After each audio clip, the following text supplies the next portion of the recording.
எல்லாரும் எப்படி இருக்கீங்க? நல்லா இருக்கீங்களா? வாங்க நம்ம சோயா சங்க்ஸ் தம் பிரியாணி எப்படி பண்ணுறதுன்னு பார்க்கலாம். 2 லிட்டர் தண்ணிய வந்து ஒரு அகலமான கடாயில சேர்த்து நல்லா சூடானதும் அதில பட்டை, கிராம்பு, ஏலக்காய், கொஞ்சமா கல்பாசி சேர்த்துக்கிறேன்.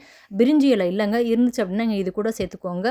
இது நல்லா சூடானதும் நான் வந்து காப்பிடி உலக்குல ஒரு உலக்கு வந்து அரிசி பாஸ்மதி அரிசிய வந்து ஒரு 10 நிமிஷத்துக்கு முன்னாடி நல்லா கழுவிட்டு, கரெக்ட்டா இந்த அரிசி வந்து ஒரு 20 நிமிஷம் ஊறி இருக்குதுங்க. அரிசி வந்து நல்லா நீளமான அரிசியா இருந்தா நம்மளுக்கு சூப்பரா வரும். 1 டீஸ்பூன் தூள் உப்பு சேர்த்து ஊற வச்சிருக்க அரிசிய வந்து தண்ணியெல்லாம் வடிச்சுட்டு இது கூட சேர்த்துட்டு, நல்லா இந்த அரிசி வந்து 80% வேகணும்.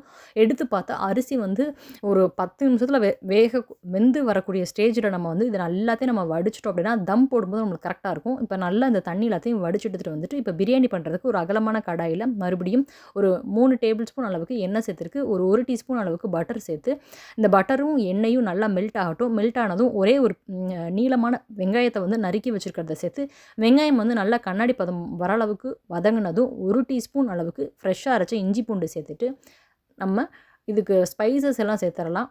பிரியாணி மசாலா பொடி வந்து 1 டீஸ்பூன், 1 டீஸ்பூன் தனி மிளகாய் பொடி, 1 டீஸ்பூன் தனியா பொடி, ஒரு 2 தக்காளி பழம், நம்ம கையில என்ட்ட கொஞ்சமா தான் இருந்தது. புதினா, மல்லி இலை சேர்த்து நல்லா இத வதக்கி எடுத்துடலாம். சைட்ல வந்து நான் வந்து ஃப்ரைட் ஆனியனுக்கு எண்ணெய் வச்சிருக்கேங்க.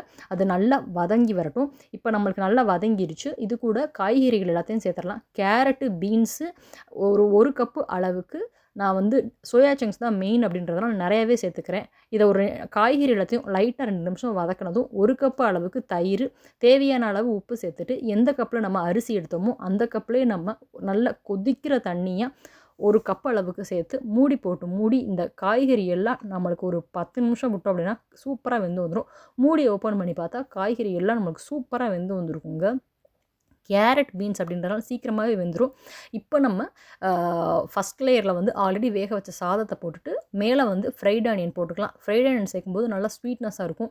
மல்லி இலை வந்து கொஞ்சமா சேர்த்துட்டு, காய்கறிலே கொஞ்சம் காய்கறிய தனியா எடுத்து வச்சிருந்தேன். மறுபடியும் செகண்ட் லேயர்ல காய்கறி, அதுக்கு மேல தனியா எடுத்து வச்சிருந்த சாதம், மல்லி இலை, அதுக்கு மேல ஃப்ரைட் ஆனியன். நான் வந்து கலருக்கு வந்து மஞ்சள் தூள் தாங்க சேர்த்துருக்கேன். ஏன்னா, ஃபுட் கலர் எல்லாம் உடம்புக்கு ரொம்பவே கெடுதி.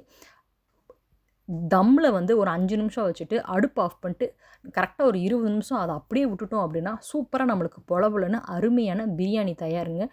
இது ரொம்பவே டேஸ்ட்டா இருக்கும். கட்டாயம் நீங்க ட்ரை பண்ணி பாருங்க. கீழ கொஞ்சம் கூட அடி பிடிக்கவே இல்ல. அவ்வளோ எம்மியா இருந்தது. இன்னைக்கு நம்ம வந்து இது கூட ஆம்லெட் வித் பிரியாணி தான். ஆ வெஜிடபிள் பிரியாணி தான். வெஜிடபிள் பிரியாணியோட ஆம்லெட் வந்து ரொம்பவே சூப்பர் காம்பினேஷனா இருக்கும்.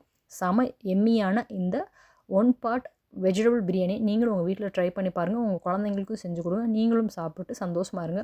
பாருங்கள், நான் வந்து ரொம்ப க்ளோஸ்அப்பில் காமிக்கிறேன். எவ்வளோ ஜூஸியாக, எவ்வளோ எம்மியாக சாதம் எல்லாம் அவ்வளோ அருமையாக உதிரி உதிரியாக வெந்திருக்குன்னு பாருங்கள்.